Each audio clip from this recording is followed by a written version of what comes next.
Hello viewers, and a warm welcome to this very show. My name is Chef Andy, and today as usual I've got something really interesting for you all.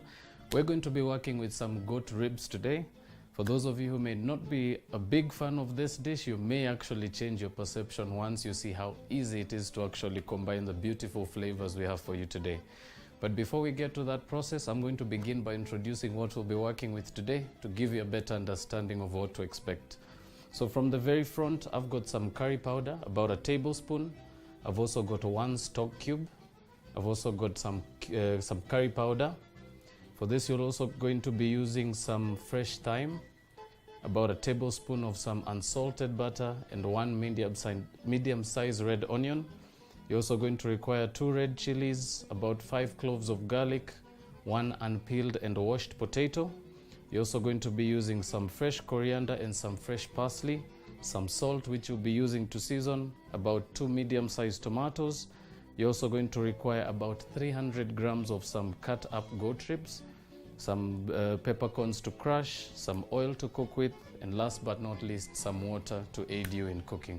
Before we get to that very simple process of preparation for this very simple dish, we're going to take a break, allowing you to grab your pens and papers, and we'll see you after a short while.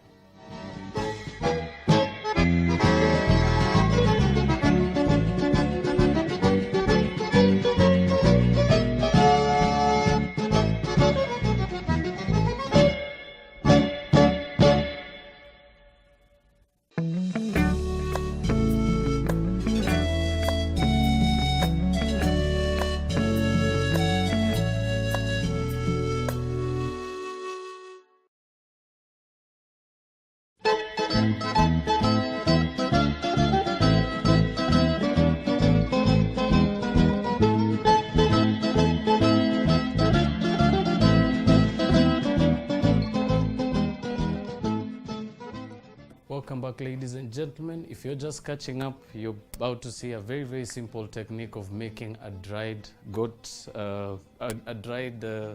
version of a goat fry. And we're also going to be doing a jacket potato, but we're going to start the process very simply by seasoning our meat. Very simple. Proceed to add your goat to a bowl, mixing bowl of choice. You can use either a ceramic one or a glass one, or you can also use a plastic one, whatever is available to you. And very simply, we're going to proceed to add our curry powder, and we're also going to add our beef masala. Now very important to remember as well, season with some salt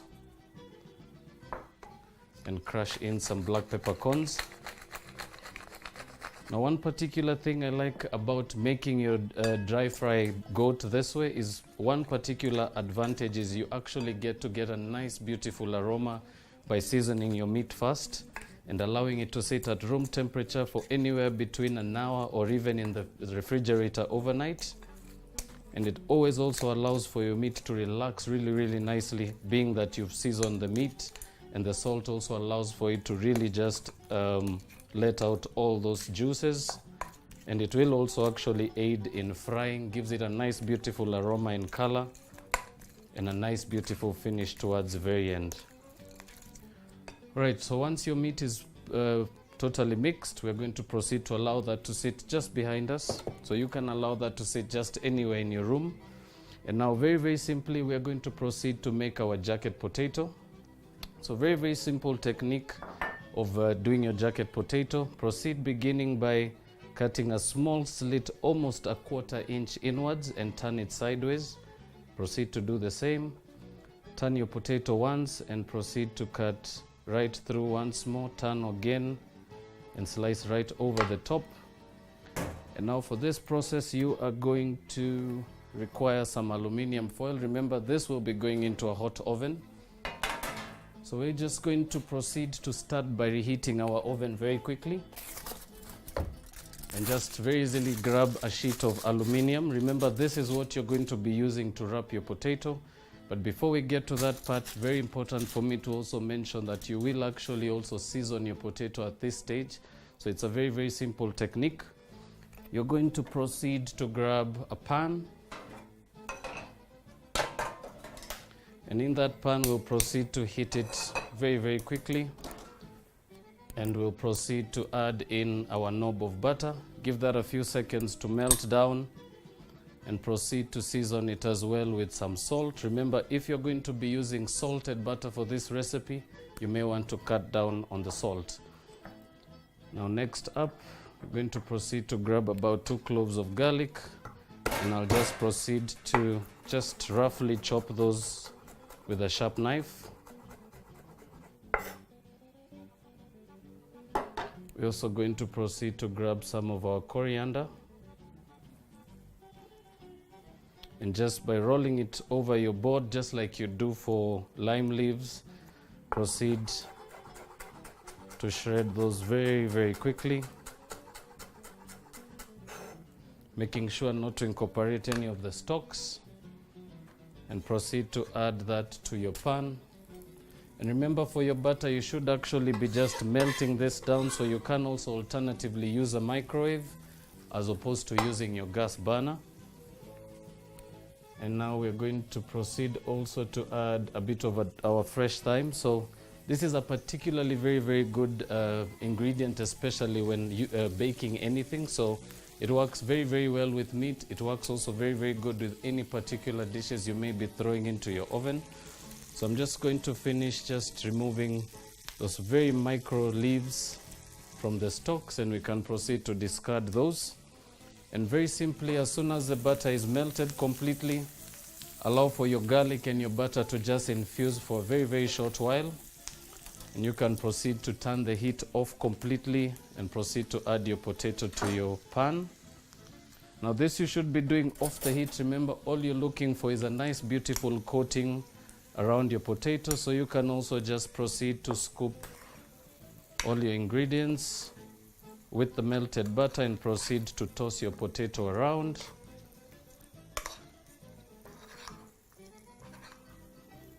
And just by allowing that just a few seconds to just blend in with the flavors. Remember, you did cut a few slits on the sides of your potatoes. This process will allow for the flavor to just penetrate while the potato is cooking in the oven. So very, very simply proceed to move your piece of potato to some aluminum foil. And just don't proceed to waste anything in your pan. Just scoop everything into the center of your aluminum parcel. And now very, very simply, we're going to proceed to just cover that. Remember, this is a process called the jacket. So jacket potato is a very, very simple process. It's basically cooking the potato with the skin on. So remember, this particular process can also work if you're having a barbecue. Just wrap it as I did, throw it on the sides of your coal and give it a few minutes and just give it a press when it's fully cooked. So we're going to proceed to wrap that up. And now proceed to just throw that into your oven, allowing your potato to cook for anywhere between 25 to 30 minutes for a very large potato. And we're going to set our temperature to 180 to 200, and we'll set our timer to about 25 minutes. And that should actually allow for that to cook and become soft very, very easily. Now, for those that may also be working with a pan, remember, if you don't particularly have a rack inside your oven that will allow for your potato to cook a little faster, you can also place it on a baking tray. It won't make much of a difference. Now, next up, we're going to proceed to make our goat. So very, very simply, grab your bowl and proceed to heat up your pot. Proceed to add some cooking oil, about a tablespoon. Remember not to add too much oil at this stage because your cut of meat does contain a bit of fat, which you should also allow to cook down. So just proceed to mix that through once more and proceed to pour that into your bowl or your big pot. A heavy base pot works really nicely for this particular stage because it also allows for you to get a nice beautiful color and cooking time. But for this stage, you're going to allow to spread out your pieces, making sure they all touch the bottom of the pan. And while that continues at high heat, we're just going to allow that to just begin to color. And while that does so, we'll proceed to prepare the rest of our ingredients, beginning with your tomato. So very simply, using a small sharp knife, proceed to just hold almost right next to the tip of your tomato and proceed to just kernel off that stem end by going around very gently, and that should come out very simply. Proceed to do the same for your next piece. Remember, for the reason for taking this out, it may be unpleasurable to see this inside your dish, so you may want to remove those before you proceed to chop. Very simply begin to quarter your tomatoes into about an inch in size. Proceed to do the same for your second piece.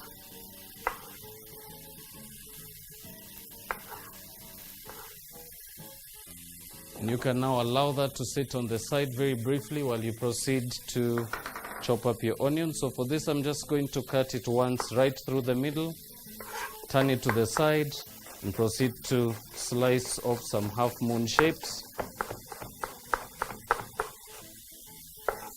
Do the same for the second half.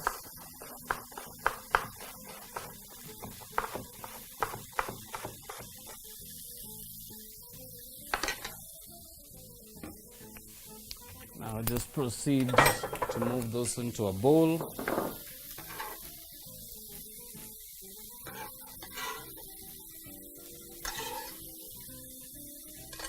Now this particular stage should take you anywhere between 5 to 10 minutes to cook the pieces of meat on each side.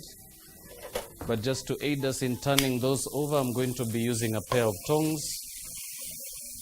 So be sure to continuously turn your meat around, of course making sure to color it evenly. Remember, allowing your meat to turn also allows for faster cooking process, allows for an even coloring, and it will also save you quite a bit of time. Now the beautiful thing about using lamb that's with the bone, it particularly gives it a nice beautiful flavor. Remember, there's quite a bit of flavor and nutrient in the bone as well. The bone also allows the meat to now tenderize very beautifully, especially once the meat gets to its prime cooking temperature. And it also just looks nicely when plated, so you will actually be able to see this a little later. Right, so while that continues, proceed to add your tomatoes and also add your onions.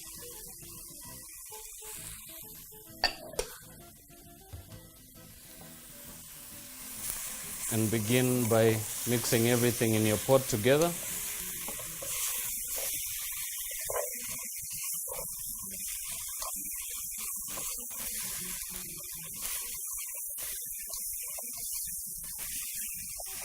And now at this stage, we will allow that to continue cooking at high heat, giving it quite a bit of time for your tomatoes to break down, as well as for your onions to just nicely color and sweat out.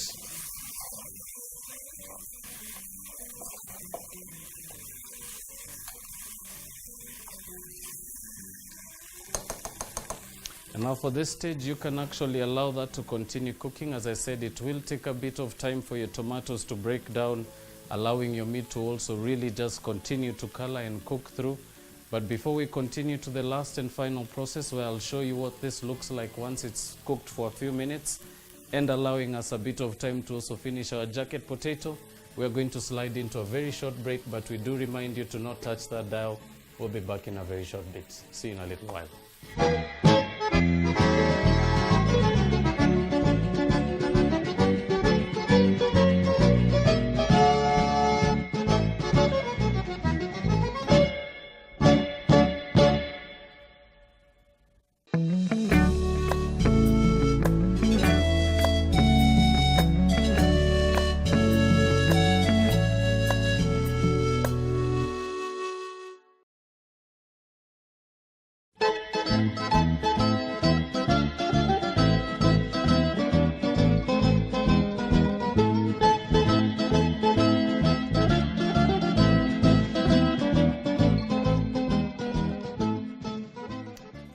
back, ladies and gentlemen. For those of you who are just catching up, we've just been frying our beautiful goat dish and it's now almost done.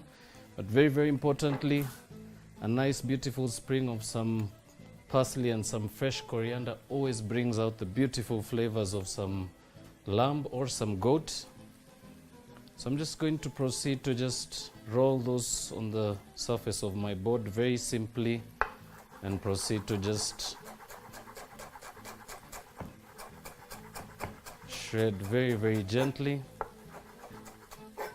And you can proceed to discard the stalks.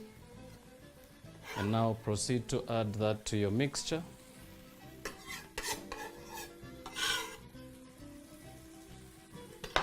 Finish by seasoning very, very lightly with some salt to just bring up that beautiful flavor, and mix through while turning off your heat completely.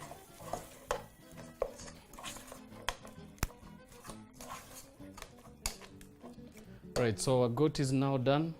We're also going to take out our beautiful jacket potato that's also fully cooked.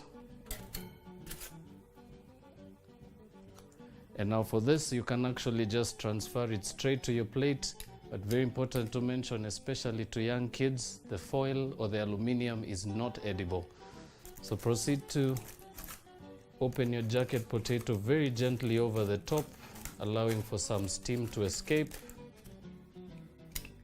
And that is now beautifully fully cooked. And now just to finish this off, we're also going to proceed to plate our dry fry goat. So I'm going to be using some tongs for that. Now very simply begin by moving those beautiful ribs one at a time onto your plate. Of course, always working towards getting a bit of height. So very simply begin by plating 2 pieces at the base and proceed to add 1 piece at a time until you achieve a bit of height on your plate.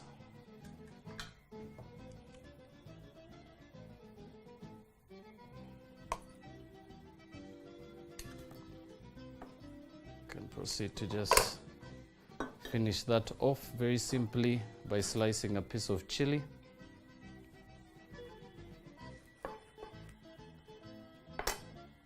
Can open that very, very gently and place that right over the top of your dish. And your dry fry goat with jacket potato is as simple as done. I hope you've managed to pick something new and probably something exciting to improve your own simple technique. One serving suggestion I will also mention is, if you do have some sour cream, that will always go very, very nicely with your potato. Just whip up some sour cream and just press a nice dollop over the potatoes. Also brings a nice, beautiful presentation finish to it. But for now, we have finished this simple dish. I will wish you a very, very beautiful lunch, and until the next episode, God bless and see you soon.